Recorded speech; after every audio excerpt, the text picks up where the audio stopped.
Assalamualaikum warahmatullahi wabarakatuh. Perkenalkan, nama saya Hasrianin Sulaiman, Stanbook 040120180338 dari kelas C2 Cybercrime. Kesempatan ini saya akan menjawab pertanyaan terkait materi aspek illegal research komputer. Pertanyaan pertama, apakah yang dimaksud dengan illegal research komputer? Illegal research komputer adalah tindakan yang tidak sesuai dengan prosedur hukum yang berlaku terkait penggunaan sumber daya, dalam hal ini sebagai virtual system di perangkat komputer.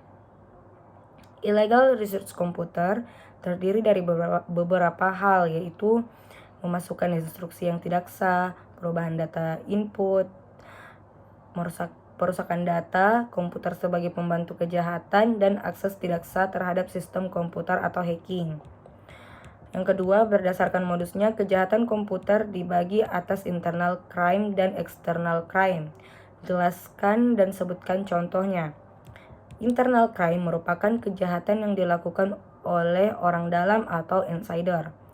Modus operandi yang dilakukan oleh insider adalah mengubah transaksi atau transaksi direkayasa, menghapus transaksi atau transaksi yang ada dikurangi dari yang sebenarnya, memasukkan transaksi tambahan, mengubah transaksi penyesuaian atau rekayasa laporan yang seolah-olah benar, memodifikasi software atau termasuk pula hardware. Contoh dari internal crime adalah manipulasi transaksi input dan mengubah data, baik mengurangi atau menambahkan. Selanjutnya, external crime. External crime merupakan kejahatan yang dilakukan oleh orang luar yang biasanya dibantu oleh orang dalam untuk melancarkan aksinya.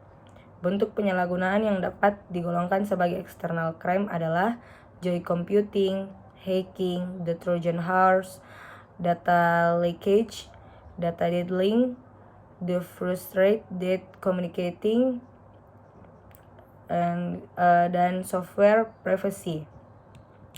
Contoh dari external crime adalah pembajakan yang berkaitan dengan hak milik intelektual, hak cipta, dan hak paten. Yang ketiga, apakah yang dimaksud dengan penyalahgunaan kebebasan di dunia maya?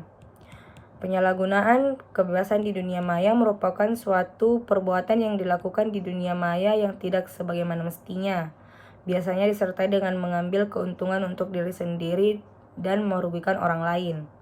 Adapun bentuk dari penyalahgunaan kebebasan di dunia maya yaitu pencurian password, peniruan atau pemalsuan dokumen, penyadapan terhadap jalur komunikasi sehingga merugikan bocornya rahasia perusahaan dan atau instansi lain, penyusupan komputer, membanjiri network dengan traffic sehingga menyebabkan crash, perusakan situs, spamming atau pengiriman pesan yang tidak dikehendaki ke banyak alamat email, penyebaran virus dan worm.